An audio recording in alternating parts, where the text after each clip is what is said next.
Hi friends, இது உங்கள் மணப்பெண் சமையல். இன்றைக்கி நம்ம மணப்பெண் சமையலில் பார்த்தீங்கன்னா பெண் வீட்டாருக்கு கொடுக்கக்கூடிய ஒரு பலகாரத்தில் ஒன்று தான் பார்க்க போகிறோம். அது என்னென்னா ஓட்டடை ஃப்ரெண்ட்ஸ். அதுக்கு பார்த்தீங்கன்னா தேவையான அளவு பச்சரிசி எடுத்து நல்லா 1 மணி நேரம் நீங்கள் ஊற வச்சுட்டு நல்லா வெயிலில் ஒரு 2 நாள் அளவுக்கு நீங்கள் நல்லா ஒரு ஒயிட் கிளாத்தை விரிச்சிட்டு அதில் நீங்கள் பரவலாக அரிசியை காய வச்சு எடுத்து வச்சுக்கோங்க ஃப்ரெண்ட்ஸ். இப்போ நாங்கள் ஊருக்கு வந்திருக்கிறதுனால ஊரில் வந்து எங்களுக்காக எங்கள் ஆயா தாத்தா ஓட்டடை வந்து எங்களுக்கு செஞ்சு கொடுத்துட்ருக்காங்க. ஸோ இந்த அரிசி நல்லா காயட்டும்.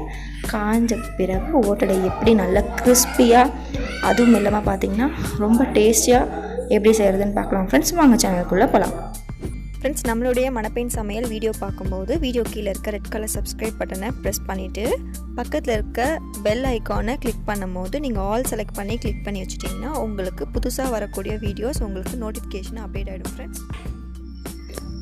ஓட்டடைக்கு முதல்ல வந்து கடலைப்பருப்பு நல்லா தண்ணி ஊற்றி ஊற வச்சுக்கோங்க. ஒரு 1/2 மணி நேரம் ஊறினா போதும். அடுத்து பார்த்திங்கன்னா பூண்டு, மிளகு, காஞ்ச மிளகாய், சீரகம், சோம்பு எல்லாத்தையும் போட்டு நல்லா வந்து பேஸ்ட்டாக அரைக்க போகிறோம். ஓட்டடைக்கு நீங்கள் காரம் வந்து தூக்கலாக இருக்கணும். அதே மாதிரி பூண்டோட வாசனை பார்த்திங்கன்னா அதிகமாக இருக்கணும்.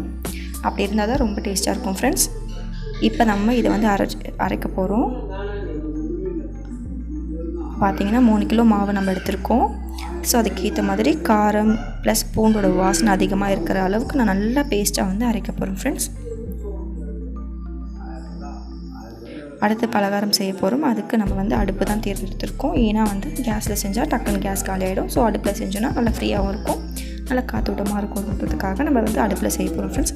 இப்போ பார்த்திங்கன்னா 3 படி அளவுக்கு வந்து ஓட்டடைக்கு மாவு எடுக்க போகிறாங்க. ஃபஸ்ட்டு ஒரு படி போட்டுட்டு நல்லா கிட்டத்தட்ட பார்த்திங்கன்னா ஒரு 15 நிமிஷம் வரைக்கும் ஓட்டடைக்கு மாவை வந்து வறுக்கிறாங்க. மாவோட நிறம் பார்த்திங்கன்னா நல்லா வந்து மெரூன் கலரில் வருது. அந்த கலர் வர வரைக்கும் இவங்க வெயிட் பண்ணி நல்லா பொறுமையாக வறுத்தெடுக்கிறாங்க. இந்த மாதிரி வறுக்கிறதுனால என்ன ஆகும்னா ஓட்டடை பார்த்திங்கன்னா சீக்கிரமாக நமுறாமல் நல்லா மொறுமொறுப்பாக இருக்கும்னு சொல்கிறாங்க.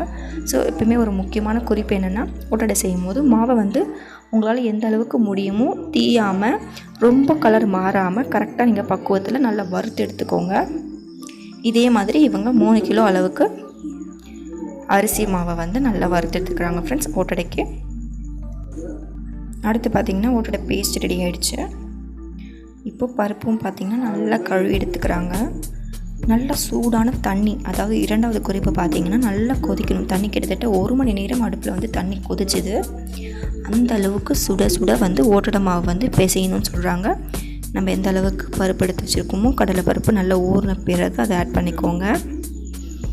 ஆட் பண்ணிவிட்டு அடுத்தபடியாக பார்த்திங்கன்னா நம்ம வந்து ரெடி பண்ணி வச்சுருக்க ஓட்டடை சாந்து, அதாவது சாந்துன்னா இந்த பூண்டு, மிளகு, சீரகம் அது எல்லாமே இருந்தது தெரியுமா, அது கலருக்காக பார்த்திங்கன்னா மஞ்சத்தூள் சேர்த்து நல்லா பிசைய வேண்டியதை நம்ம பாக்கி. ஸோ நம்ம எப்படி பேசுகிறாங்கன்னு பார்த்துட்டு அதுக்கப்புறம் ஓட்டடை எப்படி தட்டி எண்ணெயில் போட்டு பொரிச்சு எடுக்கிறாங்கன்னு பார்க்கலாம் ஃப்ரெண்ட்ஸ்.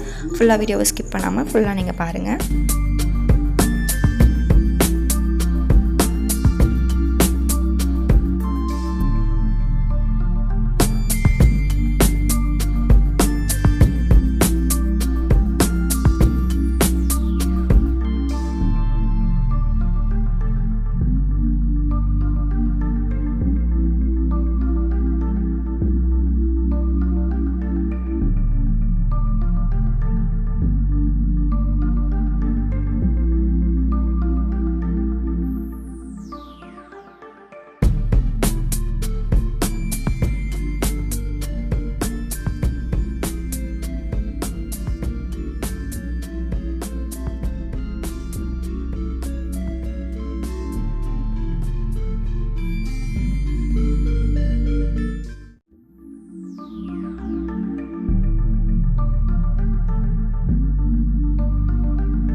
ஃப்ரெண்ட்ஸ் எப்பயுமே பார்த்தீங்கன்னா ஓட்டை தட்டும் போது நல்ல மெலிசாக தட்டினீங்கன்னா உங்களுக்கு ஓட்டடை பார்த்தீங்கன்னா ரொம்ப கிறிஸ்பியாக இருக்கும். அதே மாதிரி எண்ணெயோட சூடு பார்த்தீங்கன்னா ஓட்டடை போடும் போது உள்ளே போகும், சட்டுன்னு பார்த்தீங்கன்னா நல்லா மேலே மிதக்கும்.